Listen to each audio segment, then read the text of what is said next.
নববর্ষের শুভেচ্ছা সবাইকে। কেমন আছে সবাই? ভালো তো? নিশ্চয়ই ভালো। অবশ্যই ভালো থাকতে হবে আমাদের।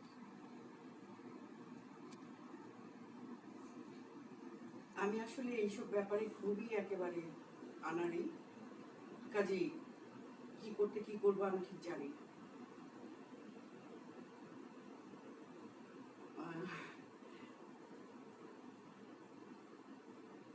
তুমি ওখানে দেখতে পাচ্ছ? না, এটা দেখতে পাচ্ছি না আমি ঠিক। যাচ্ছে না। ওই যে হচ্ছে, নেটওয়ার্কের প্রবলেম হচ্ছে।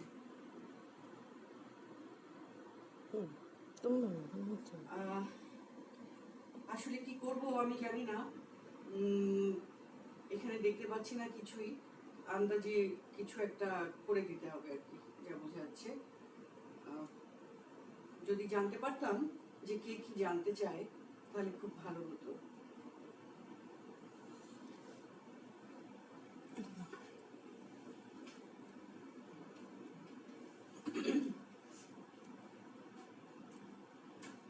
গান করব নাকি নাটকের সংলাপ বলবো না কি করব সেটা তো বুঝতে পারছি না। তো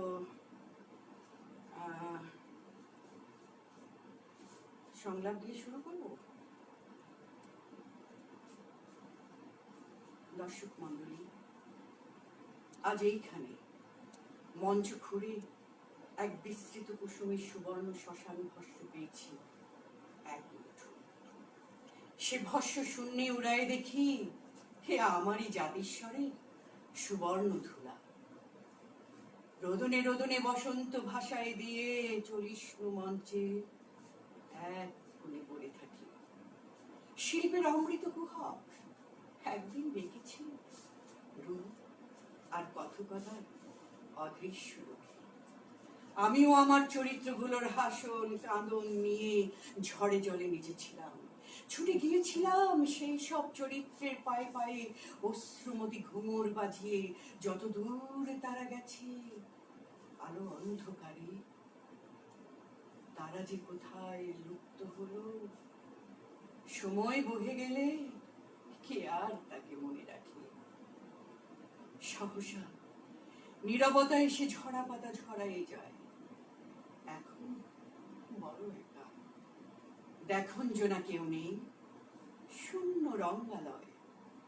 ধুলা এসে বসেছে স্তরে স্তরে আমার অতীত দিনের পর। বুকের ভেতরে গাঢ় অন্ধকার নিয়ে একা এক বসনা ঠা ঠা দাঁড়িয়ে থাকি। এই ঘন হতশ্বাসের যাত্রায় সহসা শুনতে পাই একটি দীর্ঘশ্বাস। কে গো? এই তো তোমারই আমি। আমি তো দেখি না তোমাকে এইখানে। আর বলবো না। এটা সেলিম আলদিনের লেখা মুখবন্ধ বিনোদিনী। বিনোদিনী আমার অত্যন্ত প্রিয় একটি নাটক, এবং এটা করতে গিয়ে যে কষ্ট করতে হয়েছিল সেটাও বলবো না কোনোদিন। কাজেই বিনোদিনী থেকে প্রথমেই সেলিম আলদিনকে স্মরণ করলাম। মুখবন্ধটা তিনি লিখে দিয়েছিলেন। তারপরে তো বিনোদিনী দাসের আত্মজীবনীটা আমি পাঠ করি। এরপর বৈশাখের কোনো একটি গান, সেটাও সেলিম আলদিনের লেখা, সুর করেছিলাম আমি ছোট্ট করে, চাল নাই। নিরস দগ্ধ সময়ে ভয়ঙ্কর বিশুষ্কতার খেলা শুরু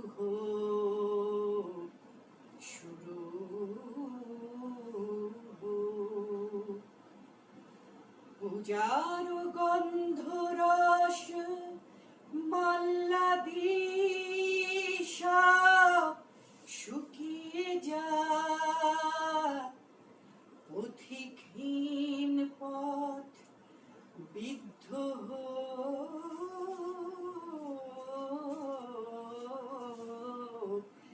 মরিচিকা জানে। বিশুষ্ক দিন শুরু হলো, বৈশাখের প্রথম দিন আজকে আমরা অতিবাহিত করলাম। আজকে 14 তারিখ, পহেলা বৈশাখ।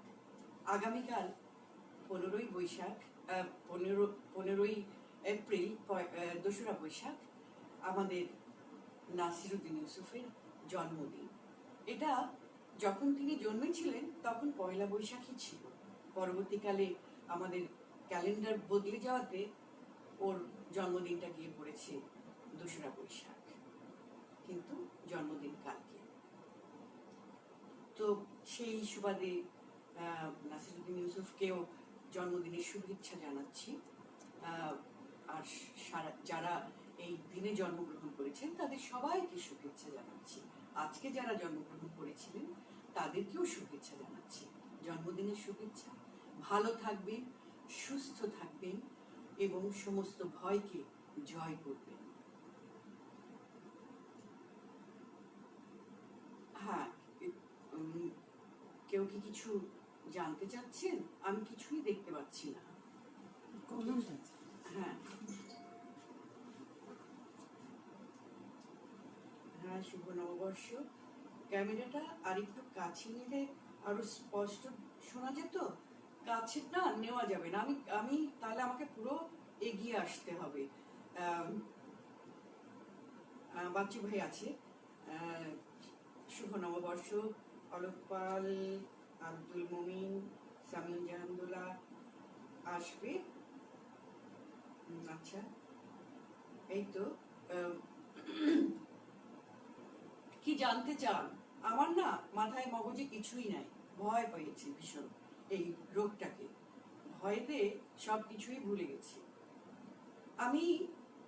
আমার খুব প্রিয় একটি চরিত্র ছুপকুনি।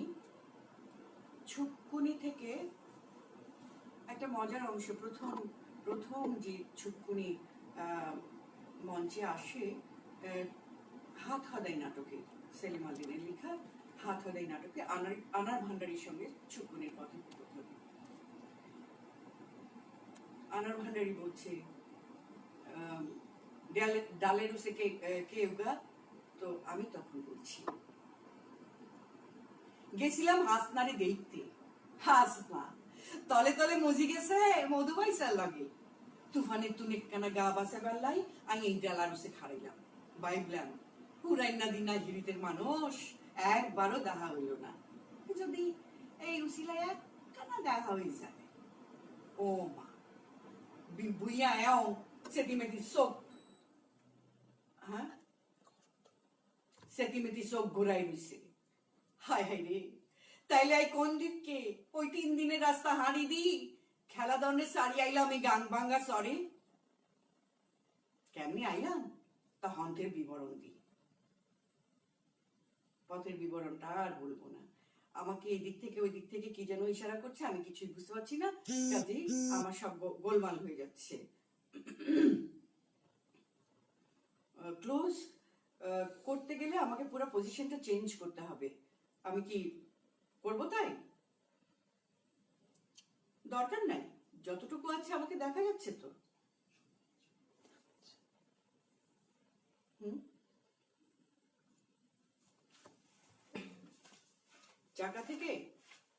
চাকা থেকে পাঠ করবো রফিক।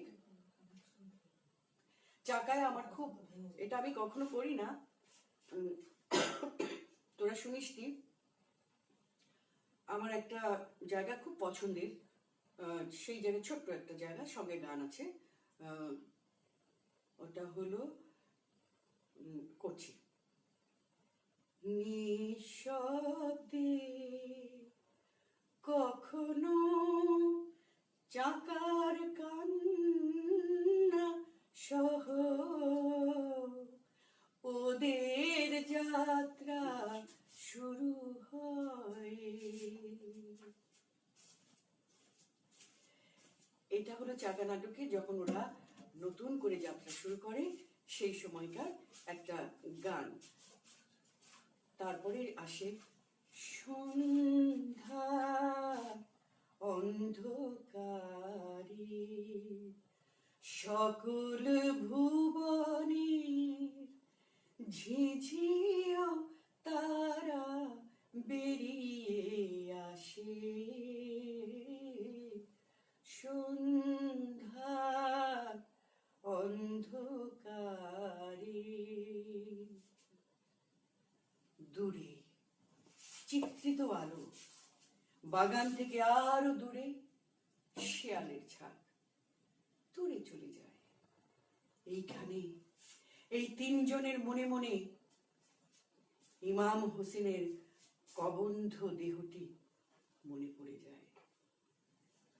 শুকুরচান জিজ্ঞেস করে,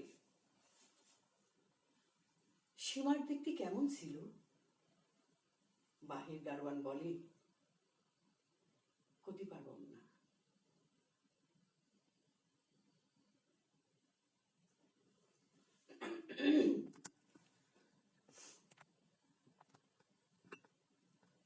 শব্দ আরো বাড়ালে ভালো হতো। হ্যাঁ, আসলে ফোনটা একটু কাছে হলে ভালো হতো, পুরো সেট আপ সামনে গেলে ভালো হতো, অনেকে শুনতে পাচ্ছে না। সেটা আমাদের কানেকশনের জন্য শুনতে পাচ্ছে না, এখানে ইন্টারনেটের কানেকশনের জন্য শুনতে পাচ্ছে না। কানেকশনটা না খুবই খারাপ এখানটায়, তারপরেও আমি একটু আগানোর চেষ্টা করছি। এটা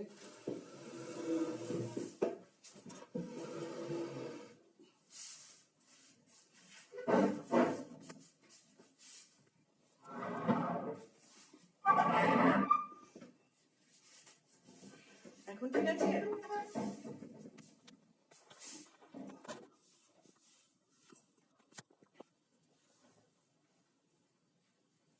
এখন ঠিক আছে?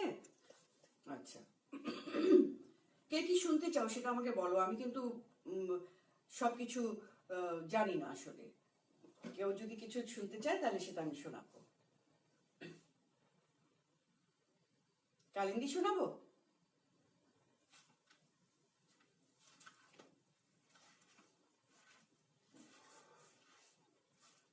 কালিন্দী যখন চলে যায় আলালের কাছ থেকে, কারণ আলাল পীরের মুরিদ হয়ে গিয়েছিল।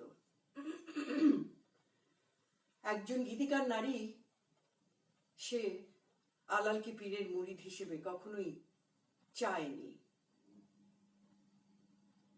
যেদিন সকালবেলা ও চলে যায় সেই সময়টার কথা বলি।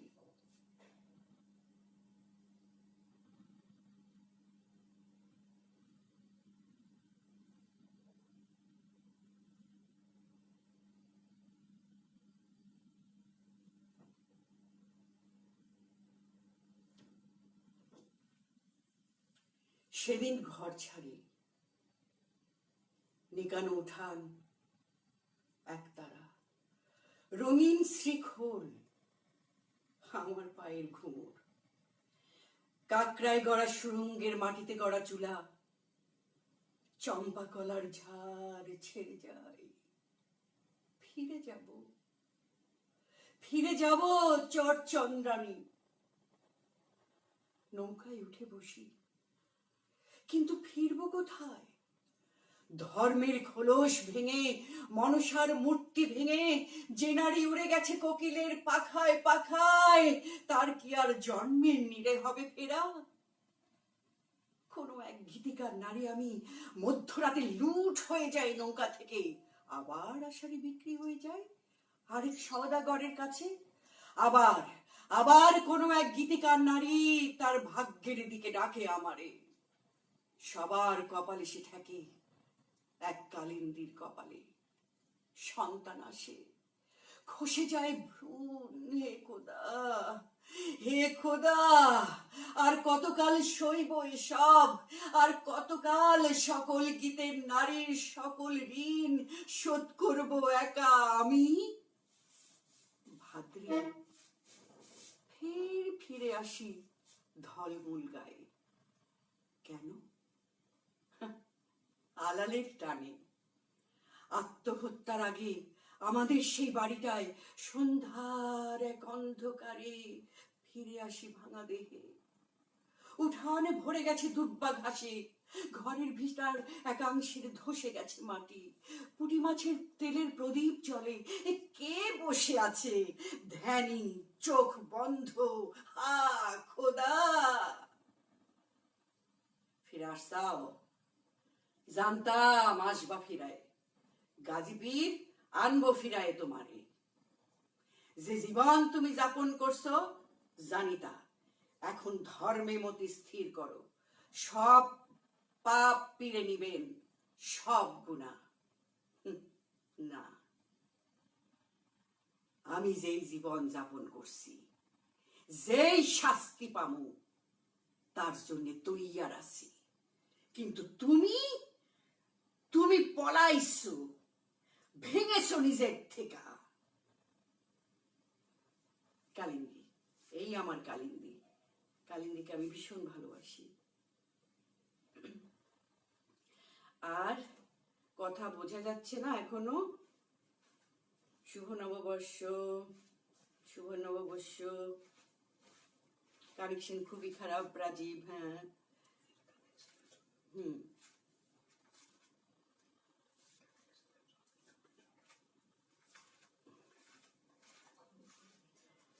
আচ্ছা, আর কি শুনবি? জয় তবু বিচিত্র আনন্দ এখন গাইতে পারবো না এই কানেকশনে, এই ভাঙা গলায়। অন্য কিছু বল।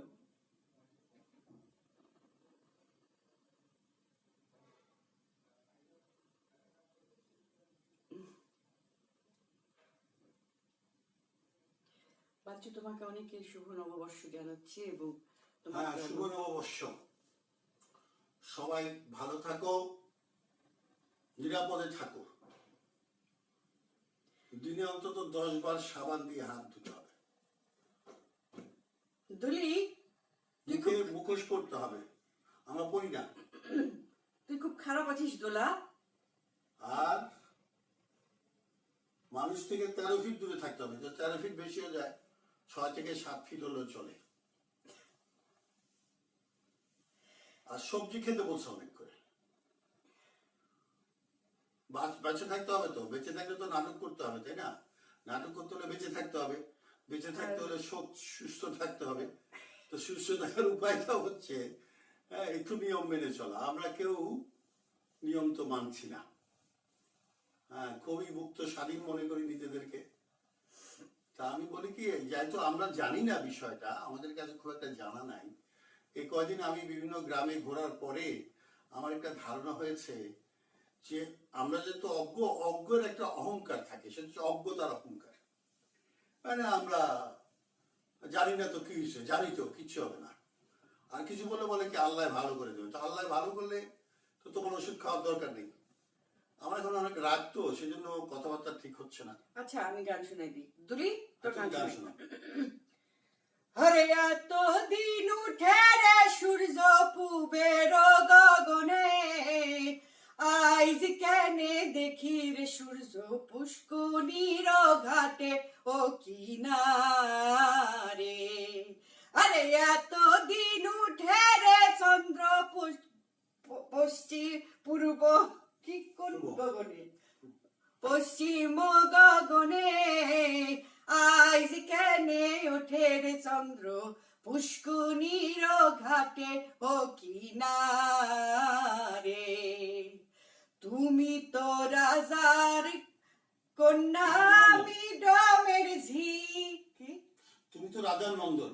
তুমি তো রাজার নন্দন, আমি ডমের ঝি। তোমার সনে কইলের কথা আমার হবে কি ও কি না রে। দোলা থাম, এবার চুপ। হ্যাঁ, তেপান্তরের মাঠে বধূ হে একা বসে থাকে। আল্লাহ রে, কি গান গাইতে বলতেছে আমাকে। আচ্ছা, দেখি। বাচ্চু ভাই একটু সামনে আগায় বসেন। অনেক জোরে, তাই তো বলছে এখানটায়। কামরুল বলছে।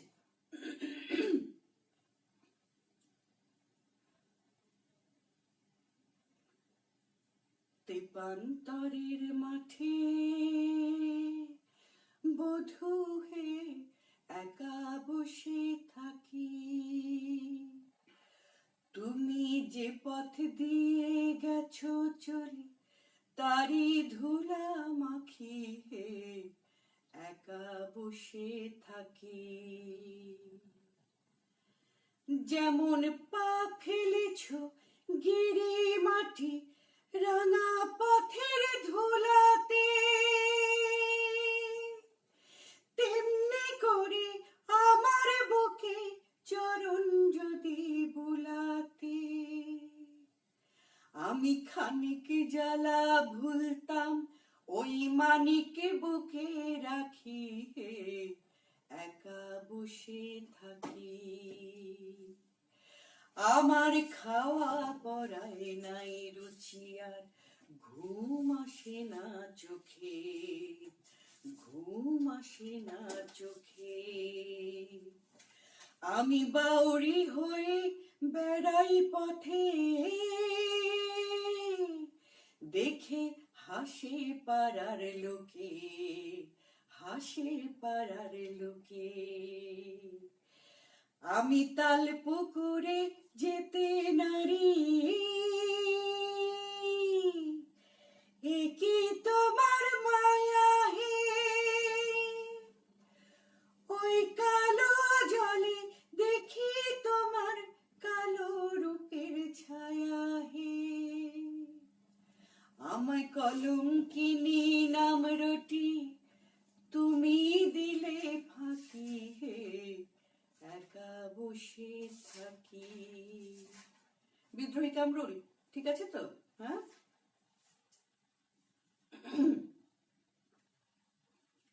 হ্যাঁ, বাচ্চু ভাই শিমুলাপা শুভ নববর্ষ। হ্যাঁ, মোহাম্মদ আলী হায়দার অলোক পল লিখেছে সকাল থেকে আচ্ছা, অপেক্ষা করছি। আমি একটা জায়গা, রবীন্দ্রনাথের নববর্ষ যে প্রবন্ধটা আজ থেকে 127 বছর, 128 বছর আগে লেখা, তাই না?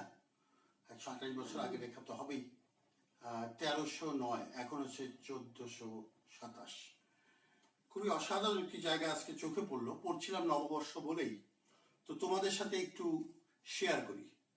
আজ নববর্ষের এই শূন্য প্রান্তরের মধ্যে ভারতবর্ষের আরেকটি ভাব আমরা হৃদয়ের মধ্যে গ্রহণ করিব, তাহা ভারতবর্ষের একাকিত্ব। ঠিক এই সময় যখন আমাদেরকে নিরাপদে থাকতে বলছে তখনই মনে হয় ঠিক সঠিক, তাহা ভারতবর্ষের একাকিত্ব। এই একাকিত্বের অধিকার বৃহৎ অধিকার, ইহা উপার্জন করিতে হয়, ইহা লাভ করা রক্ষা করা দুরূহ। উপার্জন করতে হলে শ্রম দিতে হয়, চর্চা করতে হয়, সে কথাই বলছি।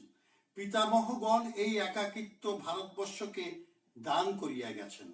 মহাভারত রামায়ণের ন্যায় ইহা আমাদের জাতীয় সম্পত্তি। ইউরোপের ভোগে একাকী, কর্মে দলবদ্ধ, অর্থাৎ ভোগ করে একা, কাজ করে সবাই মিলে। ভারতবর্ষ কিন্তু তার বিপরীত। ভারতবর্ষ ভাগ করিয়া ভোগ করে, কর্ম করে একাকী।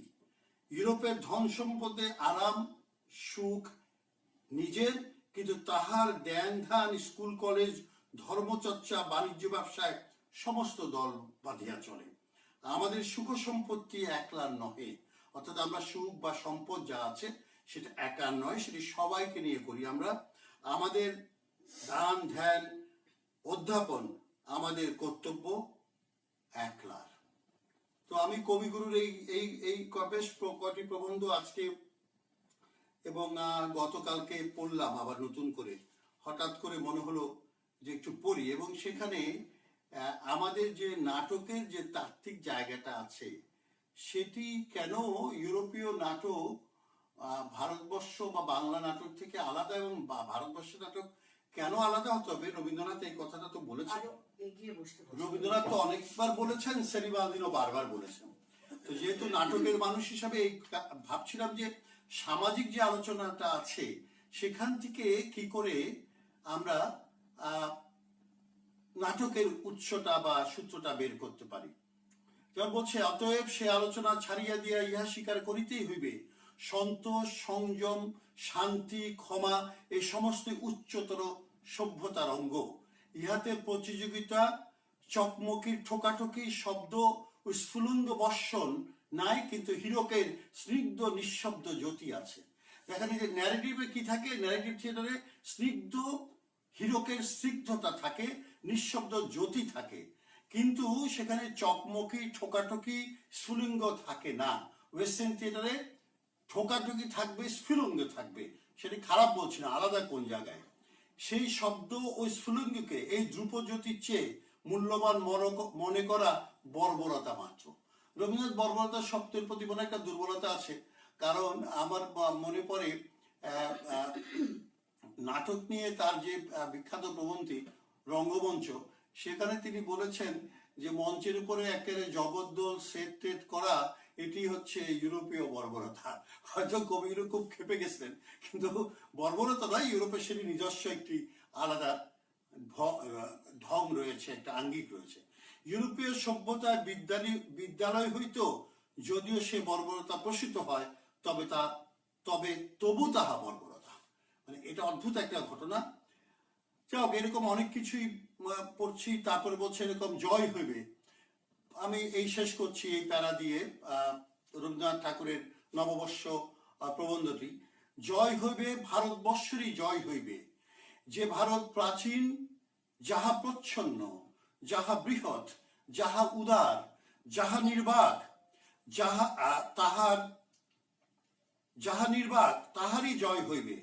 আমরা যাহারা ইংরেজি বলিতেছি, অবিশ্বাস করিতেছি, মিথ্যা কহিতেছি, আস্ফালন করিতেছি, আমরা বর্ষে বর্ষে মিলিমিলি যাব সাগর লোহি সমানা, তাহাতে নিস্তব্ধ সনাতন ভারতের ক্ষতি হইবে না।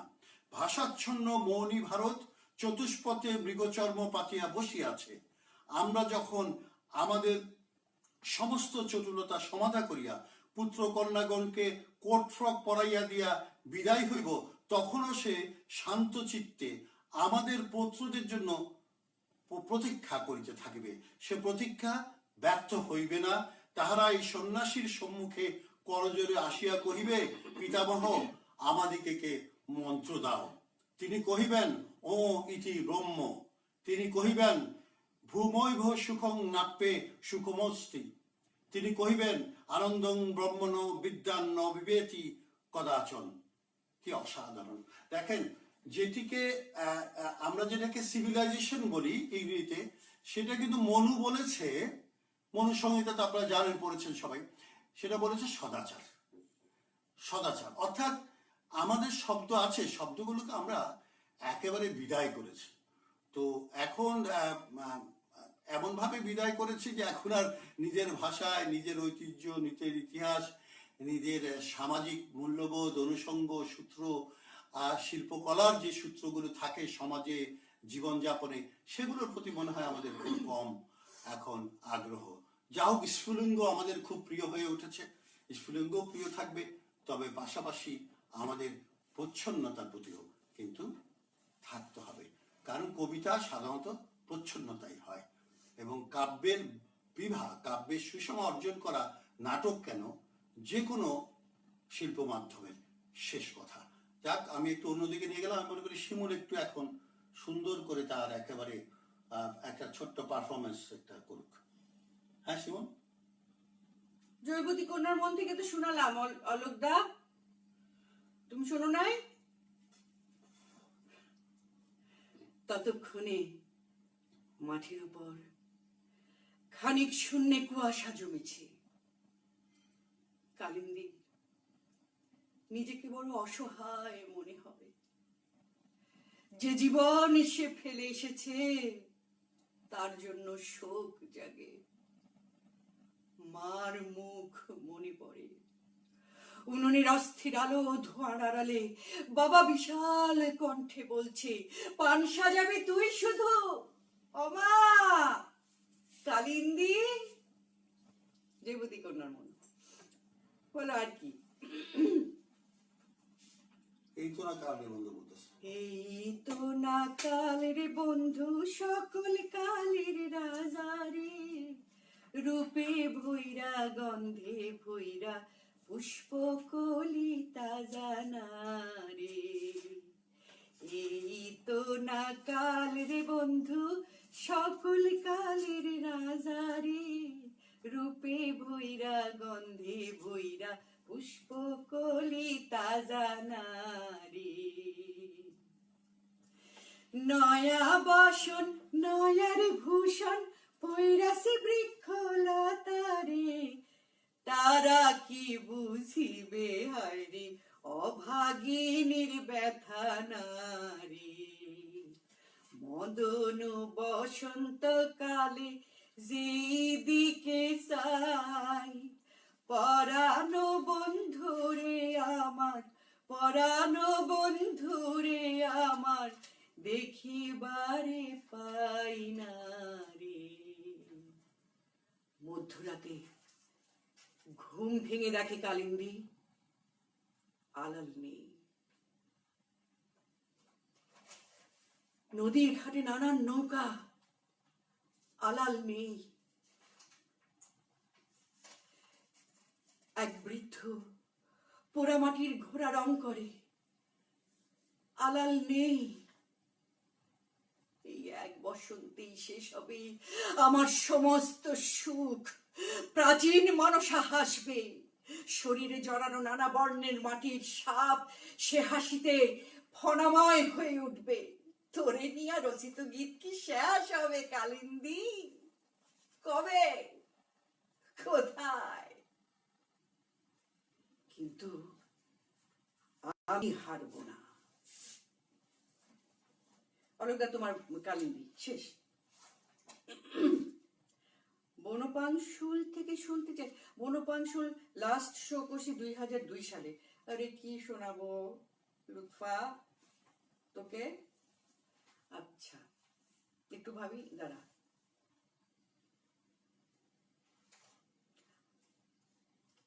কি যেন আছে বনপাংশুলে? বনপাংশুলে তো আমার ম্যাক্সিমাম গান রে, আর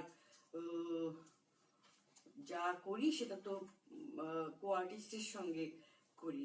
গানগুলো করতে পারি দুই একটা, যতটুকু মনে আছে। অত আগের প্রোডাকশন তো মনেও থাকে না। সুখীর ভিতরেটা করি। সুখীর ভেতরে এক প্রবল বেদনা এসে লতা ফুলে ভরে ওঠে, অসুতির অপবাদ তাকে এই বিশ্বাসে প্রথিত করে যে, সূর্যের সঙ্গে প্রতারণা করেছে অনিলের প্রতি গোপন বাসনা দ্বারা। এই যে ভুলে গেছি রে নেত্রা, ভুলে গেছি, মনে থাকে না। নানা শিবের শিবের কুসুনি তুই, শিব তোর পতি, তা থুইয়া তুই কেন হইবি হইবি অসতী। এইটুকুই মনে আছে, আর মনে নাই। শুরুর গানটা মনে আছে নাকি? না, ধাবমান রক্ত বর্ণ মাটির স্তব্ধ শ্রুতি, ওটা ওটা ওটা কিছুটা মনে আছে। ধাবমান রক্তবর্ণ মাটির স্তব্ধ স্রোতে,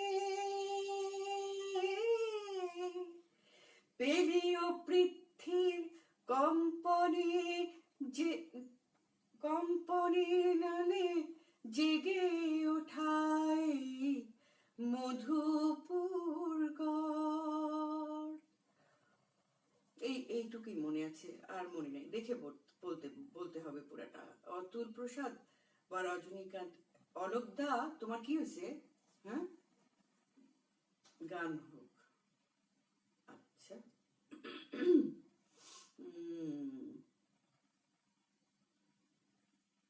সৌম্যজিৎ ব্যানার্জি, তুমি কি লিখছো আমাকে? নিরস দগ্ধের সময় গিয়ে ফেলছি, গিয়ে ফেলছি। আচ্ছা, অতুল প্রসাদ বা রজনীকান্ত। রজনীকান্তের একটা গান তো আমি সবসময় গাই, এটা একটা প্রচলিত গান, ওইটা একটু গাই। হ্যাঁ, অল্প একটু গাইবো, কিন্তু আমার দেখো আমার কাছে খাতা মাতা কিছুই নেই, কোনো কিচ্ছু নেই। আমি স্বপনে তাহারে কুড়ায়ে পেয়েছি, রেখেছি স্বপনে ঢাকিয়া, স্বপনে তাহারি মুখানি নিরখি, স্বপনে তাহারি মুখানি নিরখি, স্বপন কুহেলি মাখিয়া, স্বপনে তাহারে কুড়ায়ে পেয়েছি, রেখেছি স্বপনে ঢাকিয়া। ঠিক আছে আলোকদা?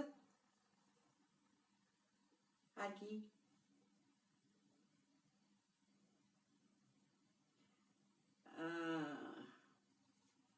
বিনোদিনী করব আমি, শেষটুক করব। হ্যাঁ, বিনোদিনী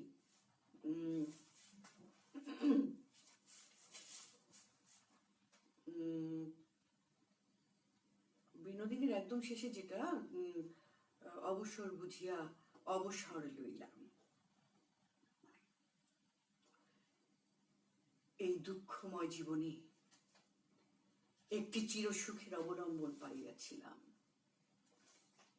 একটি নির্মল স্বর্গচ্যুত কুসুম কলিকা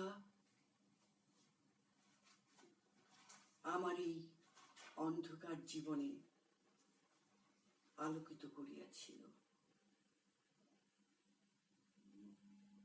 সেই স্বর্গের জিনিস স্বর্গে চলিয়া গেল, সে আমার কন্যা শকুন্তলা। অভাগিনী জননী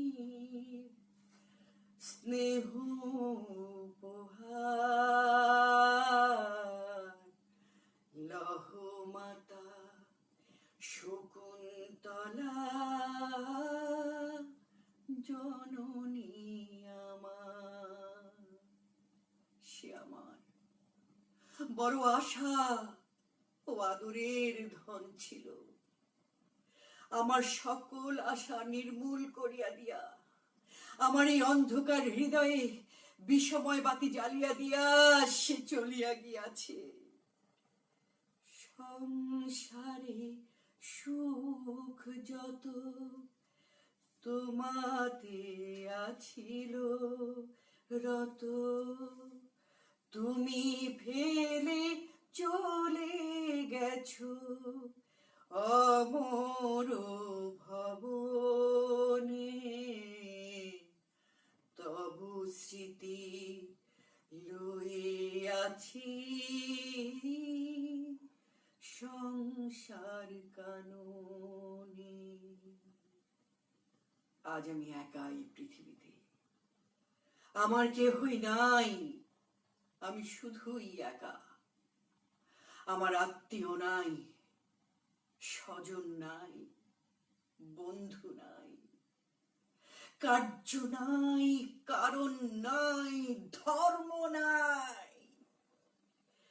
ফুরাইছে সে স্বপন, সে ঘুমের ঘোর, হয়ে গেছে দুঃখিনী সুখ নিশিভোর। কবে আসি দয়া করে মৃত্যু লবে মোরে, এই আশা পথ চেয়ে রয়েছে এখন। বিনোদিনী শেষ করলাম। আর কি?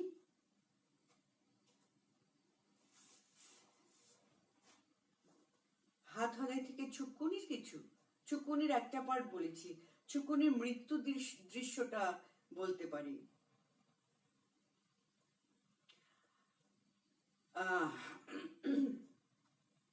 ন্যারেশনটা বলি। হ্যাঁ, মৃত্যু তো জানি, মৃত্যু হওয়ার পরে যে ন্যারেশনটা ছুকুনির। শেষ রাত্রে মৃত্যু হলো ছুকুনির, প্রায় নিঃশব্দে। তখনও তার হাতের ভাঁজে দুবিয়ের দুরঙের হাজুনি শাড়ি।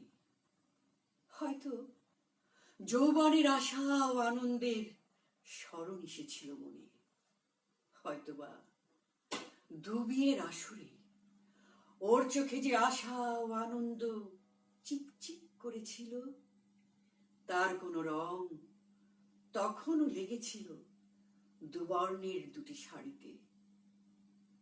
শ্যামলীর সেই দেহ পাণ্ডুরোগে বিশুষ্ক, ভীতিকর, ভয়াবহ হরিদ্রাবর্ণ ধারণ করেছিল।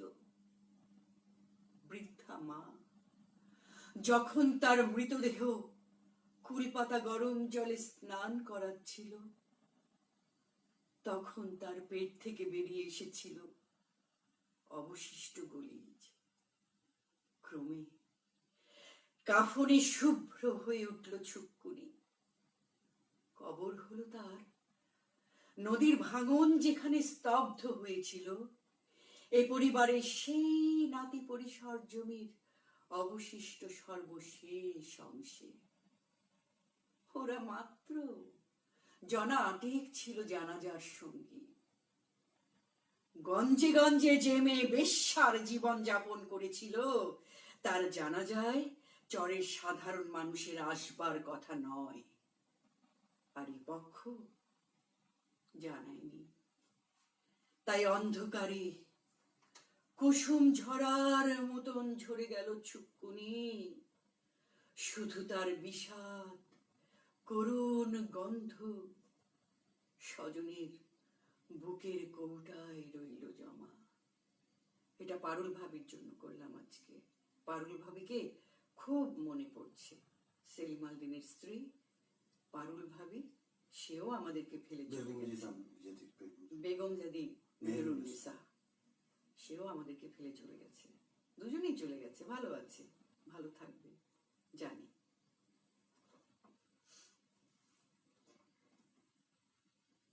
হ্যাঁ, নেট খুব ডিস্টার্ব করছে আসলে অলকটা, নেট খুবই ডিস্টার্ব করছে। আমি তো অনেক দূরে বেলিশ্বরে আছি। বেলিশ্বরে তো এমনিতেই নেট পাওয়া যায় না। আমি বলেছিলাম ওদেরকে যে আমার এখান থেকে খুব ডিস্টার্ব হবে। আচ্ছা অলোক, এই ইউরোপীয় নাটক এবং এই যে এখন শিবন যে পারফরমেন্স গুলি করলো বা যেগুলো রিসাইট করলো, সেগুলো কোন আঙ্গিক থেকে আসলে সেলিম এবং আমি অনুপ্রাণিত হয়েছিলাম সেগুলো একটু বলি। এক জায়গায় আমি প্রাচীন সাহিত্য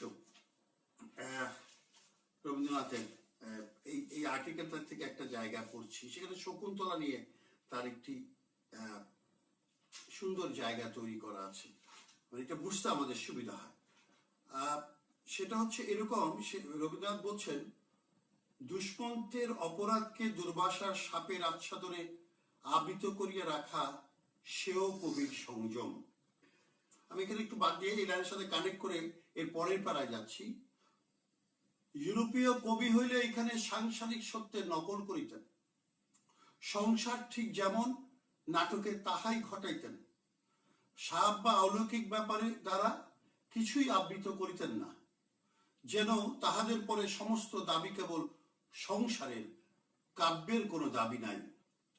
কালিদাস সংসারকে কাব্যের চেয়ে বেশি খাতির করেন নাই।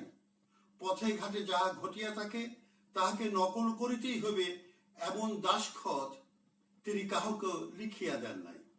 কিন্তু কাব্যের শাসন কবিকে মানিতেই হইবে এমন দাসখত তিনি কাব্যের প্রত্যেক ঘটনাটিকে সমস্ত কাব্যের সহিত তাকে খাপ খাওয়াইয়া লইতেই হইবে। তিনি সত্যের অভ্যন্তরিক মূর্তিকে অক্ষুণ্ণ রাখিয়া সত্যের বাহ্য মূর্তিকে তাহার কাব্য সৌন্দর্যের সহিত সঙ্গত করিয়া লইয়াছেন। তিনি অনুতাপ ও তপস্যাকে সমজ্জ্বল করিয়া দেখাইয়াছেন। কিন্তু পাপকে তিরস্মরণীর দ্বারা কিঞ্চিত প্রচ্ছন্ন করিয়াছেন। শকুন্তলা নাটক প্রথম হইতে শেষ পর্যন্ত যে একটি শান্তি সৌন্দর্য ও সংযমের দ্বারা পরিবেষ্টিত, এরূপ না করিলে তাহা বিপর্যস্ত হইয়া যাইত। সংসারের নকল ঠিক হইত, কিন্তু কাব্যলক্ষ্মী সুকঠোর আঘাত পাইতেন। কবি কালিদাসের করুণ নিপুণ লেখনীর দ্বারা তাহা কখনোই সম্ভবপর হইত না। রবীন্দ্রনাথ আমাদের ভারতের নাটকের যে আঙ্গিক কাঠামো এবং যে ব্যাকরণ, এটি এত সুন্দরভাবে তুলেছেন, যার দ্বারা সেলিম অনুপ্রাণিত হয়েছেন। এবং তারই কিঞ্চিত কিছু উদাহরণ শিমুলের এই বর্ণনা, সঙ্গীত, সংলাপ এবং বাচিক এবং শারীরিক অভিনয়ের মধ্যে কিছুটা আমরা দেখতে পাই। সুতরাং এটি আমাদের একটি একটা ব্রত ছিল সেলিমার আমাদের। তো সেলিম চলে যাওয়ার পর এটা ভয়াবহভাবে ক্ষতিগ্রস্ত হয়েছে। আমরা বিশেষ করে আমি তো হয়েছি, অন্যরা জানি না। সুতরাং আমার নাটক করা প্রায় বন্ধই আছে বলা যায়। সেইভাবে আমি আগে যেমন 2-3 বছর একটি করে নতুন প্রযোজনা করতাম, এখন সেই তাগিদটা অনুভব করছি না, আর সেই চ্যালেঞ্জটাও পাচ্ছি না। সেলিম নিত্য নতুন টেক্সট দিত, নিত্য নতুন চ্যালেঞ্জ দিত, সেগুলোকে নিয়ে 1-1.5-2 বছর কসরত করতাম, নানা চর্চা হতো, তারপর দাঁড় করাতাম। সেই কাজগুলো এখন আর হয়ে উঠছে না, সেটি সত্যি। কিন্তু আমার মনে হয় নতুন বছর বা আগামী বছর বা তার পরের বছরগুলো, যদিও আগামী 3 বছর সেইভাবে রমজানের জন্য নাকি আমরা ঠিক সেভাবে বৈশাখ উদযাপন করতে পারবো না, এরকম একটি কথা হচ্ছে। কিন্তু আমার মনে হয় যে তারপর নতুন বছর, নাটক তো আর থেমে থাকে না, যে কোনো অবস্থায় নাটক হবে। তো আমরা চেষ্টা করব, আমাদের যে অনুযারা আছেন, অনেকেই আজকে দেখলাম অনলাইনে এখন দেখছেন, আমাদের কথা শুনছেন, বলবো যে আপনারা এই নিজের মৌলিক নাট্য রচনার জায়গা থেকে এবং আঙ্গিকের জায়গা থেকে, ভাষার জায়গা থেকে, বিষয়ের জায়গা থেকে, ট্রিটমেন্টের জায়গা থেকে চরিত্র এবং চরিত্রের বর্ণনাত্মক ভূমিকাগুলো, অনুষঙ্গগুলো সঠিকভাবে প্রয়োগের মধ্য দিয়ে সম্ভব, আপনাদের পক্ষেই সম্ভব, নতুনের পক্ষেই সম্ভব। নতুন লেখক, নতুন নির্দেশক এসে কাজটা ভালো করবে। আমার তো বয়স শেষ, প্রায় শেষ। আমার বয়স আগামীকাল 70 বছর হবে, অনেক বয়স। এই 70 বছরে আমি দেখলাম যে আসলে তেমন কিছুই হয়নি। সেলিম বেঁচে থাকলে এই 10 বছর 12 বছরে হয়তো আরো না হলে 6টি নাটক তো করতাম, তাতে করে হয়তো আরেকটু এগোনো যেত। তারপর যেখানে সেলিম রেখে গেছে সেখান থেকে অনেকেই শুরু করতে পারেন, নতুন পথে শুরু করতে পারে। সেলিমকে যদি একটি চৌমাথা ভাবেন, বড় প্রান্তর ভাবেন, সেখান দিয়ে অনেক রাস্তা বেরোতে পারে। সেটাই হোক না হয় আগামী দিনে আপনাদের হাত ধরে। ধন্যবাদ শিমুল চালাক, আমি এখন চাই। কেন? হ্যাঁ হ্যাঁ, শুভ নববর্ষ সবাইকে। দোলা, কি বলতেছিস তুই এগুলা? দেখ তো, আমারে আসার সময় বললি না কেন যে বইপত্র খাতাপত্র নিয়ে বসবেন? হ্যাঁ, পাজি কোথাকারে। ঠিক ঠিক, কতক্ষণ আছে আর?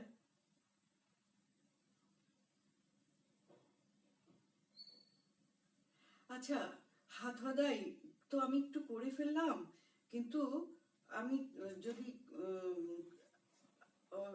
এটা করি, তুমি তো শুনতে চাচ্ছ, রফিক শুনতে চাচ্ছে তোমার লাশের মোড়কের উপর এই গানটা, ওটা ওটা করি। হ্যাঁ, তারপরে আমি হাত হদাই থেকে চুকুনি মৃত্যু দৃশ্যের একটু জায়গা করবো। হ্যাঁ, তোমার লাশের মোড়কের উপর উত্তীর্ণ গোধূলির আলো, ওই দীর্ঘ গলা সারস কনে পাখার উপরতা, অথচ সারস গনুরে যায় অনামা গন্তব্যে, কিন্তু পিঁপড়ে অথবা মানুষ তোমাকে নিয়ে যাবে ভয়ঙ্কর মাটির গহ্বরে, ভয়ঙ্কর মাটির গহ্বরে। খুশি রফিক? হয়েছে তোর? আচ্ছা, ছুকুনির মৃত দৃশ্যটা অল্প একটু করি। হ্যাঁ, ও মা, মা, মা, আর হাজুনি শাড়ি দুইখান দে মা, আর হাজুনি শাড়ি দুইখান দে মা, আর হাজুনি শাড়ি দুইখান দে, দে দে মা, দে। আছে আছে, গন্ধ আছে, সুখ আছে, রং আছে, আছে আছে আছে, গন্ধ আছে, সুখ আছে, রং আছে, আছে আছে। না না, আই আর এই মুখ কোনকারে দেখাইতাম না, চলি যাও ব্যাগে চলি যাও।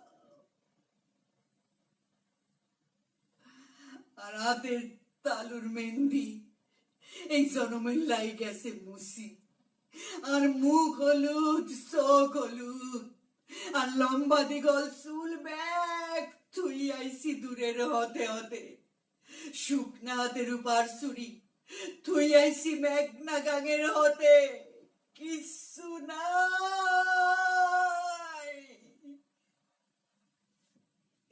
দাদা, কিচ্ছু নাই, কিচ্ছু নাই দাদা, কিচ্ছু নাই। চুপকুনি হয়ে গেছে, আর পারবো না, মন খারাপ হয়। আর কিছু? 12টা হয়ে গেছে?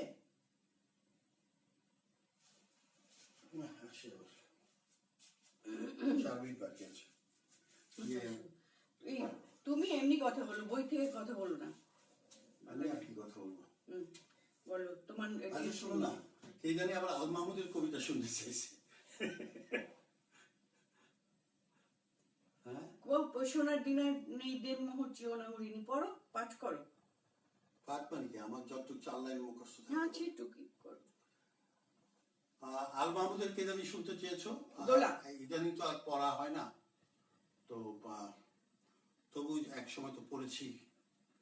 আর সোনালী কাবিন খুবই নাম করা, তো সেখানে 4-5 স্থান হয়তো মনে থাকতে পারে এত বছর পর। যেহেতু শুনতে চেয়েছো শোনাই। সোনার দিনার নেই দেড়মোহর চেয়েও না হরিণী, যদি নাও দিতে পারি কাবিনবিহীন হাত দুটি, আত্মবিক্রয়ের স্বর্ণ কোনো কালে সঞ্চয় করিনি, আহত বিক্ষত করে চারিদিকে চতুর ভ্রুকুটি। দেহ দিলে দেহ পাবে দেহের অধিক মূলধন, দেহ দিলে দেহ পাবে দেহের অধিক মূলধন, আমার তো নেই সখী যে পণ্যে অলংকার কিনি। তারপরে অনেক কিছু আছে, আরেকটি লাইন মনে পড়ে যায়, এটার সাথে লাগিয়ে দিই, যদিও মাঝখানে অনেক কিছু বাদ যায়। গাঙের ঢেউয়ের মতো বল কন্যে কবুল কবুল। এরকম অনেক। আবুল হাসানের কবিতাও খুব প্রিয় ছিল এক সময়। শামসুর রহমানের কবিতা তো নিশ্চয়ই, এবং শহীদ কাদরি, যাক, নির্বন্ধ গুণ, হালের কামাল চৌধুরী, অথবা আমাদের তরুণ কবি যারা আছে, জুয়েল মাজারের কবিতা, অথবা সুব্রত আগস্টাইন, তারপরে সোহেল হাসান গালিব, হ্যাঁ, এদের চঞ্চল আশরাফ, এরকম অনেক কবি এখন আছে যাদেরকে ভালো লাগে, যাদের কবিতা পড়ি, গোপনে পড়ি। তো এখন আবার মাসরুর আরিফিন কবিতা লিখছে উপন্যাসের পাশাপাশি। ও তো সাংঘাতিক ভালো উপন্যাস লেখে। আলতুসার লিখেছে, এটাও সাংঘাতিক, তবে তার চেয়ে বেশি ভালো লেগেছিল আমার আগা সাবছা। এবার গতবারে 21শে বইমেলা বেরিয়েছিল। ওর কবিতাও খুব ভালো, গত 2 দিন ধরে কয়েকটা কবিতা লিখেছে। যাক, প্রায় 12টা বাজে বলে আমার ধারণা, আমরা শেষ করতে পারি নিশ্চয়ই এখন। 11:59 হয়েছে, ঠিক আছে।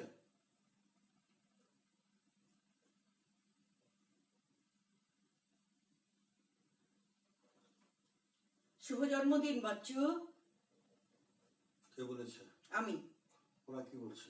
আমি ওদের কথা জানি না, ওদের কথা বলছে কি বুড়া মরে না কেন? ছি ছি। দোলা, তুই তো তোর গানটাই শুনতে চাইলি না। ছি ছি, শোনাবো না।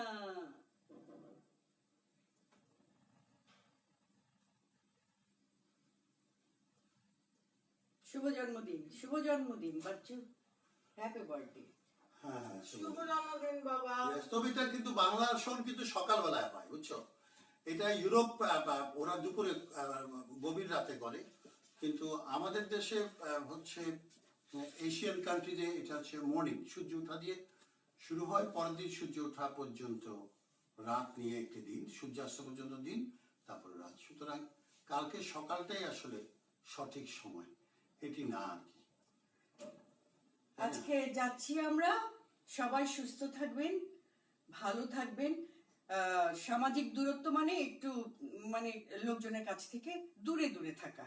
সামাজিক দূরত্বটা আমাদের কাছে খুব কঠিন মনে হয়, কোলাকুলি করবেন না, সাধারণ জনগণের কাছে খুব কঠিন মনে হয়। কোলাকুলি কাজেই- করা, হাত মিলানো, শিমুল এগুলি বলো। হ্যাঁ, কোলাকুলি না, গলাগলি না, হাত মিলানো না, তারপরে আদর না, ভালোবাসা না, আমরা রোবট।